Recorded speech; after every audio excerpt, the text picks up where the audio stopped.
Audio Jungle.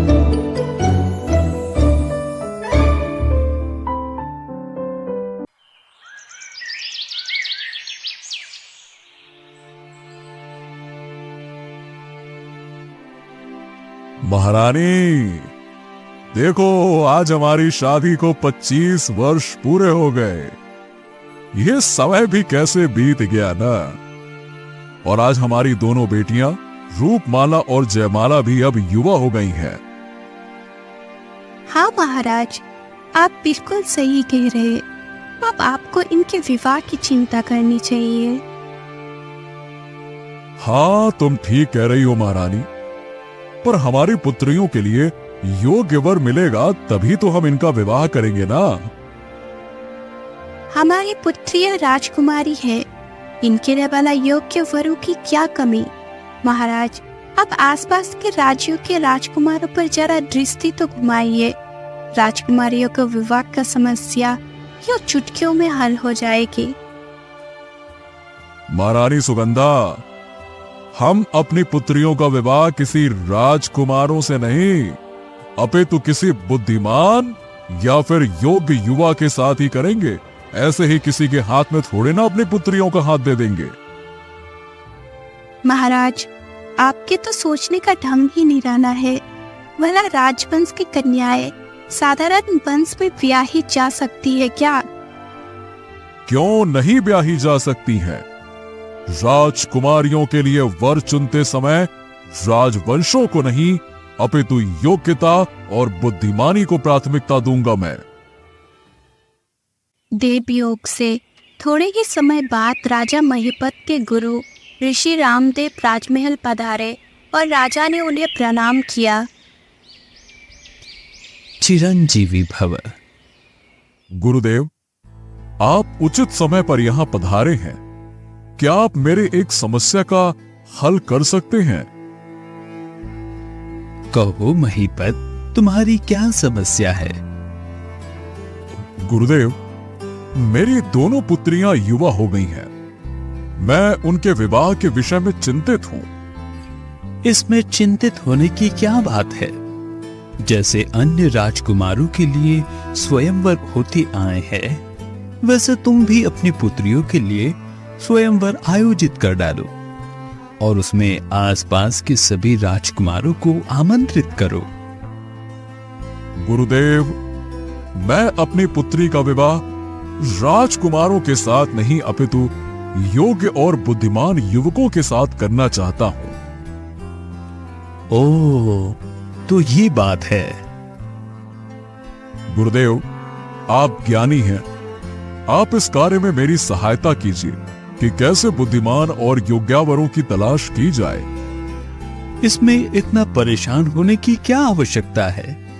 Mahipat, हम कल ही तुम्हारे साथ योग्य वरों की खोज में निकल पड़ते हैं। जैसा आप ठीक समझें गुरुदेव।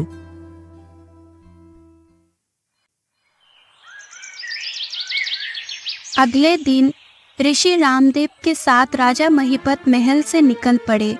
दोनों सुस्ताने के लिए रथ से उतरकर एक पेड़ के नीचे बैठ गए। लगता है गुरुदेव तो ध्यान में लीन हो गए। कुछ देर बाद ऋषि रामदेव ने जब अपनी आंखें खोली तो वो बोले, महिपत, तुम्हारी एक पुत्री के लिए तो वर मिल गया है। क्या सच में? कहां है वो गुरुदेव? वो देखो, सामने जो खेतों में काम कर रहा है वो किसान। हाँ महिपत, ये किसान अत्यंत बुद्धिमान है। इसके साथ ही तुम्हारी पुत्री रूपमाला का विवाह होगा। गुरुदेव, क्या सच में ये किसान बुद्धिमान है? हाँ महिपत, तुम चाहो तो अपनी संतुष्टि के लिए इसकी बुद्धिमानी की परीक्षा ले सकते हो। हाल चलाता हुआ वो किसान जब उनके समीप से गुजरा तो महाराज बोले, सुनो युवक, क्या नाम है तुम्हारा? मेरा नाम कृपाल है महाराज। कड़ी धूप पड़ रही है और तुम सारे के सारे पसीने से लथपथ हो रहे हो, और फिर ऐसी दोपहरी में हल क्यों चला रहे हो?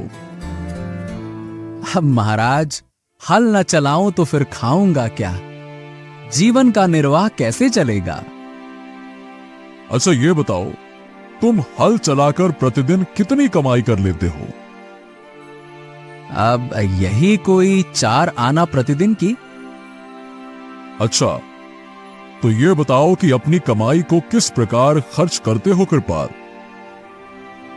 महाराज, मैं अपनी कमाई के 1 आने से खाता पीता हूं, दूसरा आना ऋण देता हूं, तीसरे आने से ऋण चुकाता हूं और चौथा आना कुएं में डाल देता हूं, बस। कृपाल, तुम्हारे बात का मतलब मेरे समझ में नहीं आया। अरे जरा साफ साफ बताओ कि तुम प्रतिदिन अपनी कमाई से जो तुम्हें मिलता है उसे किस प्रकार खर्च करते हो? महाराज, दरअसल बात यह है कि मैं 1 आने से अपना और अपनी पत्नी का भरण पोषण करता हूं। क्या तुम विवाहित हो? हां महाराज, मेरे 2 बच्चे भी हैं। महीपत, आश्चर्य में न पड़ो। तुम्हारी दुविधा मैं बाद में मिटा दूंगा। इस समय तुम कृपाल की बातें ध्यानपूर्वक सुनो। जी गुरुदेव। महाराज, मैंने आपसे कहा कि मैं 1 आने से अपना और अपनी पत्नी का भरण पोषण करता हूं, दूसरा आना मैं अपने बाल बच्चों पर खर्च करता हूं। ये बाल बच्चों पर एक तरह का ऋण ही तो होता है, क्योंकि जब वो बड़े होंगे और मैं स्वयं बूढ़ा और निर्बल कमजोर हो जाऊंगा तो वो मेरी देखरेख करेंगे और यही देखरेख करके वो मेरा ऋण चुकाएंगे। तीसरा आना मैं अपने वृद्ध माता पिता पर खर्च कर देता हूं। मेरे माता पिता का मुझ पे जो ऋण है, मैं तीसरे आने को उन पर खर्च करके उस ऋण को चुकाता हूं। चौथा आना मैं दान पुण्य में खर्च करता हूं, उसके बदले में किसी फल की आशा अपने मन में नहीं रखता। इसीलिए मेरा कहना है कि मैं चौथा आना कुएं में डाल देता हूं। कृपाल, तुम्हारी बुद्धिमत्ता भरी बातें सुनकर हमें बहुत प्रसन्नता हुई है। महाराज, मैं कहां इतना योग्य हूं, आप व्यर्थ में ही मेरी प्रशंसा कर रहे हैं। ये तुम्हारी विनम्रता है कृपाल। देखो कृपाल, मैं तुम्हारे राजा महीपत का गुरु रामदेव हूं। मैं तुमसे एक वचन लेना चाहता हूं। कैसा वचन गुरुदेव?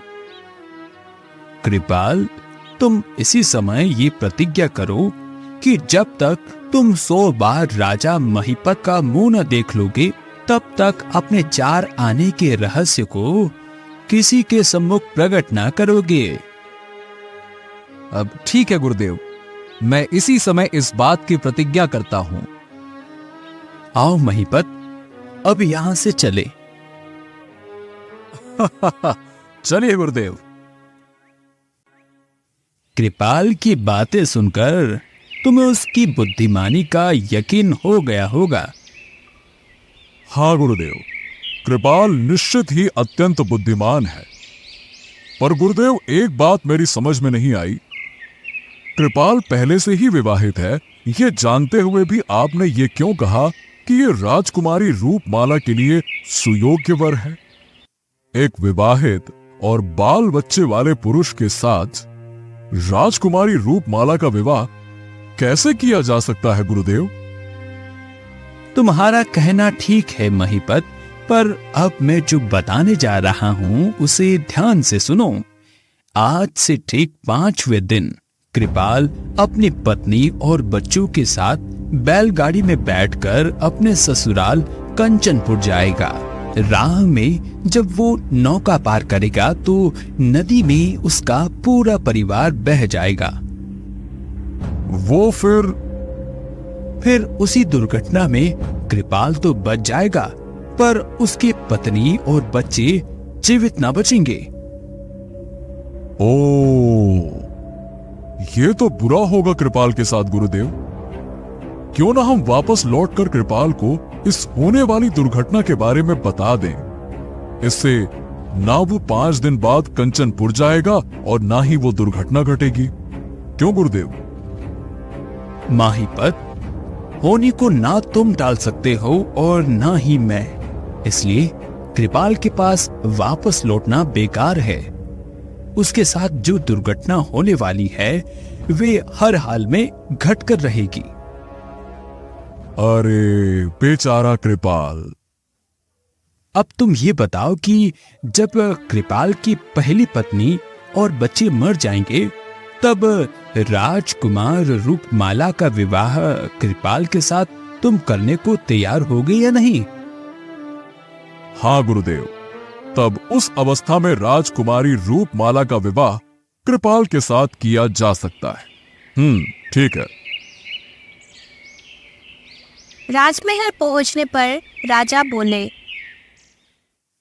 गुरुदेव, एक पुत्री के वर का चुनाव तो हो गया, अब दूसरी पुत्री के वर का चुनाव कैसे करें? महीपत, तुम चारों ओर ये मुनादी करवा दो। ऋषि रामदेव महीपत को धीरे धीरे कुछ समझाने लगे। ठीक है गुरुदेव, मैं ऐसा ही करूंगा। अच्छा महीपत, अब मैं इजाजत चाहूंगा जाने की। आश्रम में मेरे शिष्य मेरे लौटने की राह देख रहे होंगे। गुरुदेव, आपसे एक प्रार्थना है, जब तक दूसरी राजकुमारी जयमाला के वर का चुनाव नहीं हो जाता तब तक आप यहीं ठहरिए। कहां जा रहे हैं? ठीक है, तुम्हारी ऐसी इच्छा है तो ऐसा ही सही।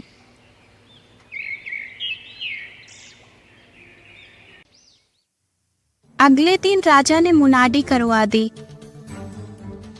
सुनो भाइयों, देवल राज्य में कृपाल नाम का एक किसान रहता है।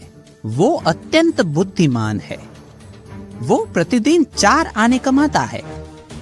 1 आना वे स्वयं खाता है, 1 आना ऋण देता है, 1 आना चुकाता है और 1 आना कुएं में डाल देता है। जो कोई भी उसकी खाना चुकाने, ऋण देने और कुएं में डालने के अर्थ को उसके मुंह से उगलवाने में सफल होगा तो उसके साथ राजकुमारी जयमाला का विवाह कर दिया जाएगा।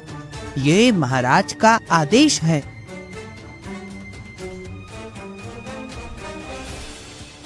इस मुनादी को सुनकर किसान कृपाल के पास पहुंचने वाला जो पहला व्यक्ति था उसका नाम था केशव।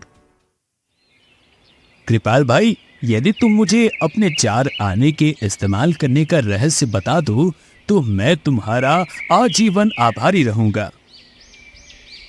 ओ, तो ये रहस्य जानकर तुम राजकुमारी जयमाला के साथ विवाह करना चाहते हो? हाँ, यदि मुझ पर तुम्हारी कृपा हो जाए।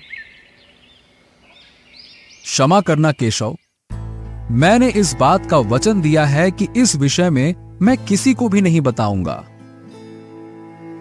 ओ, इसके बाद तो कृपाल के पास आकर उससे उसकी कमाई के 4 आने का खर्च का रहस्य जानने के लिए लोगों की भीड़ लगना आरंभ हो गया। मुझे क्षमा करना भाइयों। देखो, मैंने वचन दिया है कि जब तक मैं महाराज का मुंह 100 बार नहीं देख लूंगा तब तक इस भेद को नहीं खोलूंगा। क्षमा करना मुझे। अब क्या करें? कृपाल से ये रहस्य जानना असंभव है। इस प्रकार 4 दिन बीत गए। युवक आते, कृपाल से 4 आने का रहस्य जानने का आग्रह करते। कृपाल के मना करने पर निराश होकर वापस लौट जाते। 5वें दिन वहाँ एक व्यक्ति आया और उसने बोला, क्या तेरा नाम ही कृपाल है? हाँ हाँ, मैं ही कृपाल हूं। कहो, मुझसे कोई काम है क्या? मैं तुझसे तेरे 4 आने की कमाई के बारे में पूछने आया हूं। बता, तो उसको किस प्रकार खर्च करता है? देखो, मैं उस रहस्य को नहीं बताऊंगा और तुझ जैसे लंपति को तो कभी नहीं बताऊंगा। जाओ, निकल जाओ यहां से। क्या कहा? मुझे लंपत्ति कह रहे हो? अरे ठहरो जरा, मैं बताता हूँ लंपत्ति क्या होता है। रोक तो। अगले ही पल उस व्यक्ति ने छुरा निकाला और कृपाल को दिखाने लगा। तभी कुछ सोचकर कृपाल पर तना छुरा यादव ने नीचे गिरा दिया। अरे मैं तुझे मार डालूंगा तो तेरे 4 आने के रहस्य का मुझे पता कैसे चलेगा? देख, मैं तुझे 24 घंटे की मोहलत देता। 24 घंटे के बाद यदि तूने मुझे 4 आने का रहस्य नहीं बताया तो मैं तुझे जान से मार दूंगा।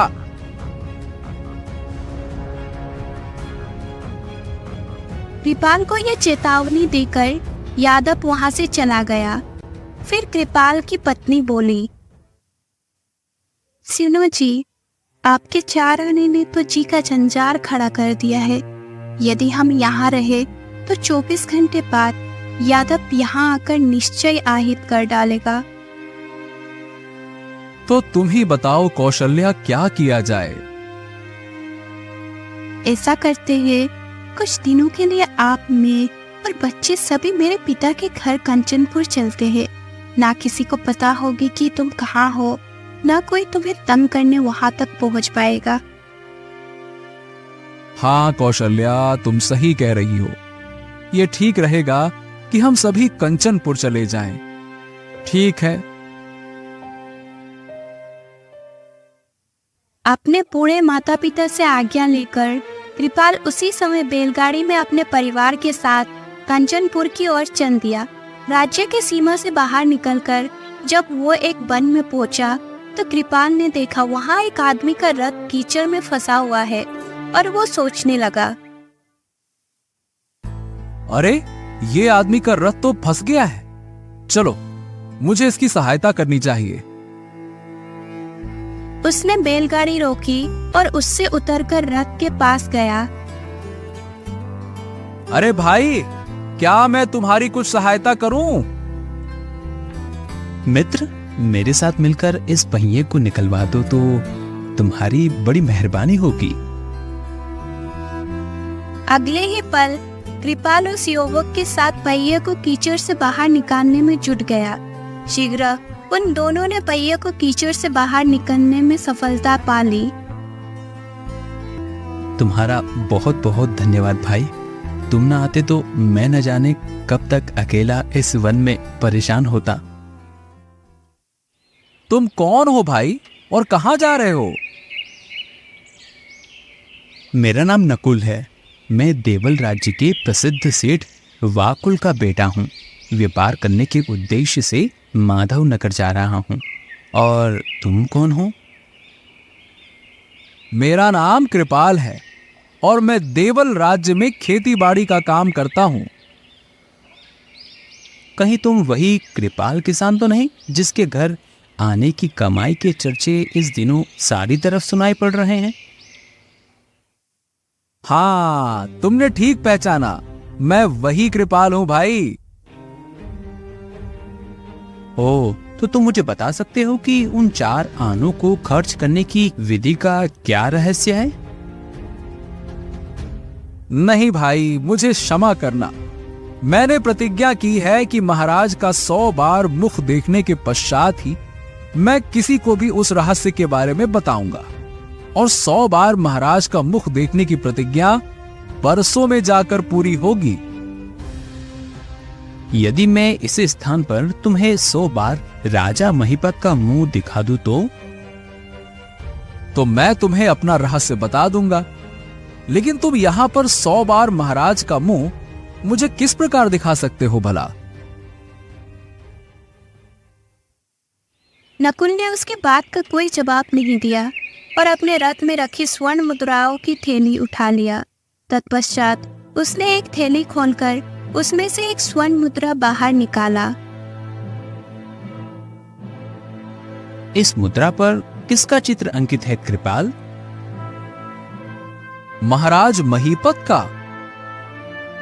तब नकुल ने दूसरा स्वर्ण मुद्रा निकाला और पूछा, इस पर भी महाराज का चित्र अंकित है?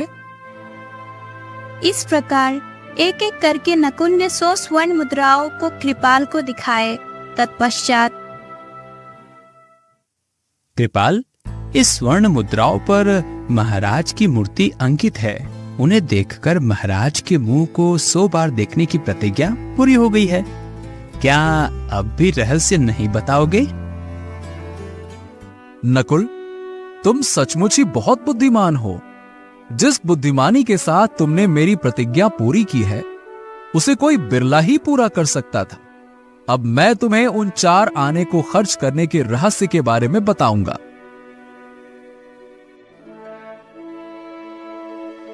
बस कृपाल ने अपने 4 आने का भेद को नकुल के सम्मुख उसी प्रकार दोहरा दिया जिस प्रकार उसने स्वयं राजा महिपत और ऋषि रामदेव को कहा था।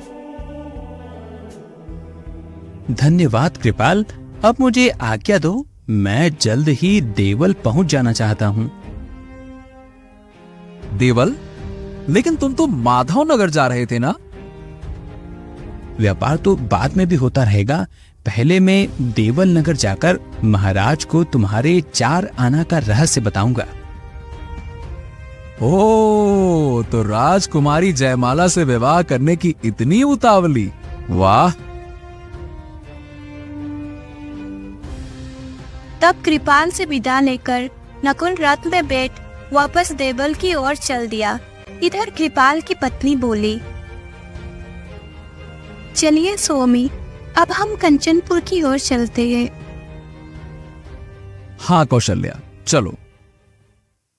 कृपाल ने अपनी बैलगाड़ी आगे की ओर हपती।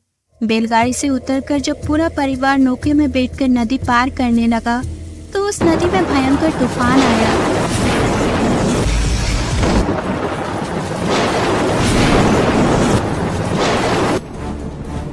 जिससे नौका दुर्घटनाग्रस्त हो गई।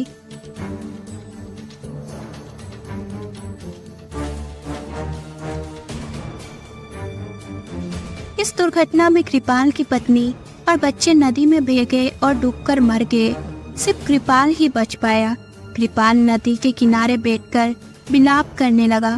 कुछ देर तक वो वही बैठा रोता रहा। तत्पश्चात उठा और लूटा पिटा सा होकर देवल की ओर चल पड़ा। उधर देवल राज्य में पहुंचकर नकुल महाराज से मिला और बोला, महाराज, मेरा नाम नकुल है। मैंने किसान कृपाल के मुख से उनके 4 आना को खर्च करने के रहस्य को उगाल लिया है। असंभव। आपको विश्वास दिलाने के लिए मैं आपको बताता हूँ, सुनिए। कृपाल अपने कमाई के 4 आने में से 1 आना अपने और अपनी पत्नी के ऊपर खर्च करता है। दूसरा आना वे अपने बाल बच्चों पर खर्च करता है। ये उसके बाल बच्चों पर ऋण के समान होता है।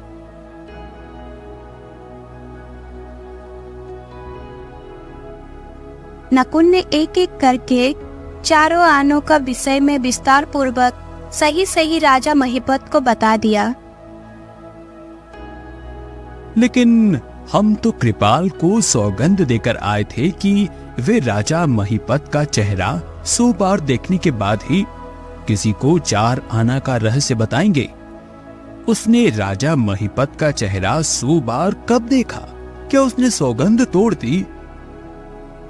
ऋषिवर, कृपाल ने सौगंध नहीं तोड़ी है, अपितु बुद्धि से काम लेते हुए मैंने ही उनके मुख से 4 आना का रहस्य उगलवाया था। मैंने महाराज की तस्वीरों से मुद्रित 100 स्वर्ण मुद्राएं कृपाल को दिखाई। इस प्रकार उसने 100 बार महाराज का चेहरा देखने के बाद ही मुझे 4 आना का रहस्य बताया था। नकुल, निसंदेह तुम बुद्धिमान व्यक्ति हो। तुम अपनी परीक्षा में खरे उतरे हो, इसलिए तुम्हारे साथ राजकुमारी का विवाह किया जाएगा। महाराज, अपने होने वाले दामाद का स्वागत करो। गुरुदेव, आज मैं बहुत ज्यादा प्रसन्न हूँ। आपके कृपा से आज मेरी दूसरी पुत्री के विवाह की चिंता भी दूर हो गई है। मैं बहुत प्रसन्न हूँ गुरुदेव, बहुत बहुत आशीर्वाद आपका। महिपत, अब हमें चलकर कृपाल की खबर लेनी चाहिए। वे अपनी पत्नी और बच्चों को खोकर घर पहुंचने ही वाला है। चलिए गुरुदेव। तब नकुल और इसी रामदेव के साथ राजा महिपत कृपाल के घर की ओर चल दिए। इधर जब कृपाल घर पहुंचा तो उसके पिता बोले, कृपाल, तेरा मुंह क्यों उतरा हुआ है? बहू और बच्चे कहाँ हैं? पिताजी पिताजी अब वो उस दुनिया में कहाँ है? अरे वो तो भगवान को प्यारे हो गए।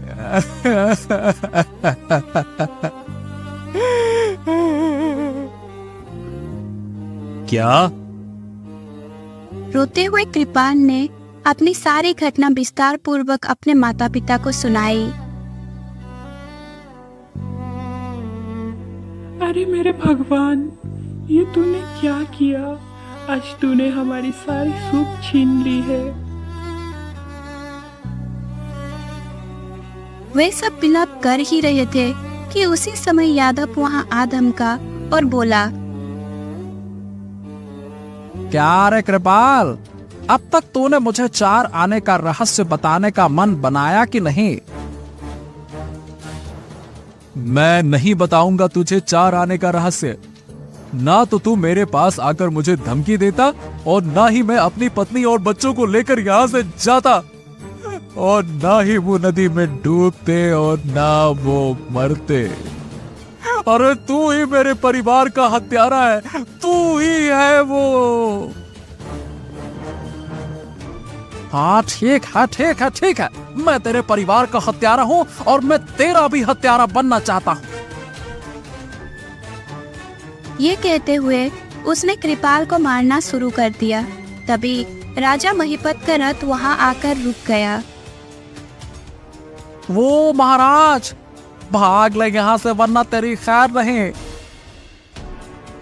जैसे ही यादव वहां से भागने लगा तो महाराज बोले, सैनिकों, पकड़ लो इसे, ये भागने न पाए। सैनिकों ने तुरंत आदेश का पालन किया। यादव, तू यहाँ क्या कर रहा था? महाराज, हमें बचा लीजिए, ये मेरे बेटे कृपाल को जान से मारने आया था। सैनिकों, पकड़ो इसे और इसे पकड़कर बंदी गृह में डाल दो।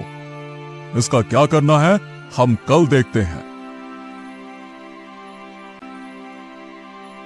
मैं तुम्हारे पुत्र के साथ अपनी पुत्री जयमाला का विवाह करना चाहता हूं। लेकिन ये कैसे संभव है? अभी अभी तो मेरी पत्नी और बच्चों की अकाल मृत्यु हुई है महाराज। कृपाल, होनी को कोई नहीं टाल सकता, इसीलिए दुख छोड़कर अपने आगे के जीवन के बारे में सोचो, इसी में तुम्हारी भलाई है। कृपाल, राजा महिपाल ठीक कह रहे हैं। तुम्हारी किस्मत में 2 विवाह होना पहले से ही लिखे हैं, फिर दूसरा विवाह करने में ये आनाकानी क्यों? गुरुदेव, आपके आदेश को भला मैं कैसे टाल सकता हूं?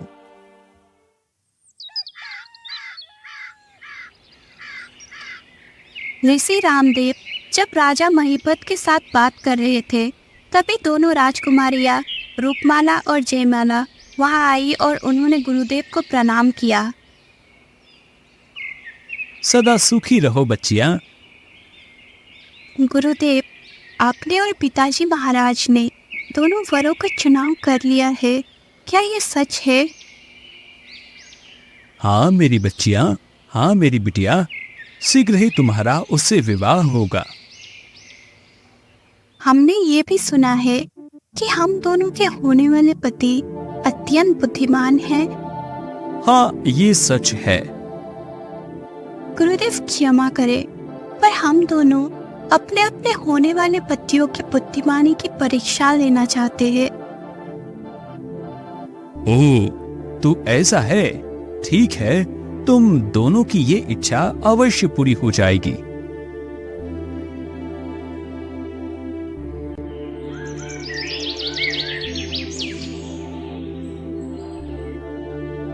अगले ही दिन रूपमाला और जयमाला के सामने कृपाल और नकुल प्रस्तुत हुए और बोले, तो आप हमारी बुद्धिमानी की परीक्षा लेना चाहती हैं राजकुमारियों? हाँ, यदि आप लोगों को बुरा ना लगे तो। नहीं नहीं, हमें बुरा क्यों लगेगा? आप जिस प्रकार भी चाहें हमारी परीक्षा ले सकती हैं। ठीक है, हम आपको एक अधूरी कहानी सुनाते हैं। उस कहानी को आप ध्यान से सुनिए और जो प्रश्न किया जाए उसका उत्तर दीजिए। कहानी इस प्रकार है। एक बार तूफानी बरसाती रात में धर्मदेव नाम का एक व्यापारी पालनपुर राज्य में किसी सराय में प्रस्थान पाने के उद्देश्य से इधर उधर भटक रहा था। काफी देर भटकने के पश्चात उसे एक सराय दिखाई दी। तूफान के कारण इस सराय का भी दरवाजा बंद है। जैसे भी हो, मुझे इसका दरवाजा खुलवाना ही चाहिए। व्यापारी घोड़े से उतरकर सराय के बंद द्वार पर दस्तक दी और वो दरवाजा खटखटाने लगा। अंदर कोई है या नहीं? जी हाँ, है, सराय का चौकीदार। मैं दरवाजा खटखटा रहा हूँ, तुम जल्दी से दरवाजा खोलो। मैं दरवाजा नहीं खोल सकता क्योंकि ताले की चाबी खो गई है। भले आदमी, बाहर बहुत तेज बारिश हो रही है। मैं उसमें बुरी तरह भीग गया हूँ। इस शहर में अजनबी हूँ, दरवाजा खोल दो ना। थोड़ी देर बाद अंदर से चौकीदार का आवाज आया। ठीक है, यदि तुम्हारे पास सोने की चाबी हो तो मुझे दे दो, मैं उससे ताला खोल दूंगा। तो नकुल जी, मेरा आपसे प्रश्न है, क्या व्यापारी धर्मदेव चौकीदार की बात में हुई इशारे को समझ सका तो क्या समझा? क्या वास्तव में उसके पास सोने की चाबी थी? बताइए। हाँ, उसके पास सोने की चाबी थी। दरअसल चौकीदार धर्मदेव से स्वर्ण मुद्रा हड़प कर सराय का दरवाजा खोलना चाहता था। नकुल जी, आपने बिल्कुल ही सही उत्तर दिया है। अब मेरा प्रश्न कृपाल जी से है। कृपाल जी, आप इस अधूरी कहानी को पूरी कीजिए। तो ऐसा है कि व्यापारी ने तुरंत जब सोने की एक स्वर्ण मुद्रा निकाली और दरवाजे के नीचे डाल दी और वो बोला, संभाल लेना, मैं सोने की चाबी अंदर भेज रहा हूँ। अगले ही पल सराय का दरवाजा खुल गया और उसने व्यापारी को अंदर कर लिया। अब व्यापारी सोचने लगा, अब मुझे इस चौकीदार को सबक सिखाना चाहिए। मेरा कुछ जरूरी सामान घोड़े पर लदा हुआ है, उसे उतार कर अंदर ले आओ तो मैं तुम्हें एक और मुद्रा दूंगा। हाँ, मैं अभी तुम्हारा सामान उतार कर लाता हूँ। लालची चौकीदार एक और स्वर्ण मुद्रा के लालच में सराय से बाहर निकला। उसके बाहर जाते ही व्यापारी ने दरवाजा बंद कर दिया। जब चौकीदार घोड़े के पास पहुंचा तो उसने देखा घोड़े पर तो कोई सामान है ही नहीं, पासा पलट चुका था। अब चौकीदार बाहर खड़ा सराय का दरवाजा पीट रहा था। अरे दरवाजा खोलो, बाहर बहुत तेज बारिश हो रही है, खोलो खोलो। कैसे खोलूं दरवाजा? सोने की चाबी तो तुम्हारे पास है, उसे दो तो दरवाजा खोलूं। अरे मैं तो अपने ही बुने जाल में फंस चुका हूँ। अरे व्यापारी की स्वर्ण मुद्रा लौटाने में ही मेरी भलाई है। मैं सोने की चाबी अंदर सरका रहा हूँ। और उसने वो स्वर्ण मुद्रा दरवाजे से अंदर सरका दी। तब व्यापारी ने दरवाजा खोला और वो बोला, आओ, अब अंदर आ सकते हो। तो कहिए राजकुमारी जी, मैंने आपकी अधूरी कहानी ठीक प्रकार से पूरी की या नहीं? निसंदेह आप मेरी परीक्षा में खरे उतरे हो कृपाल जी।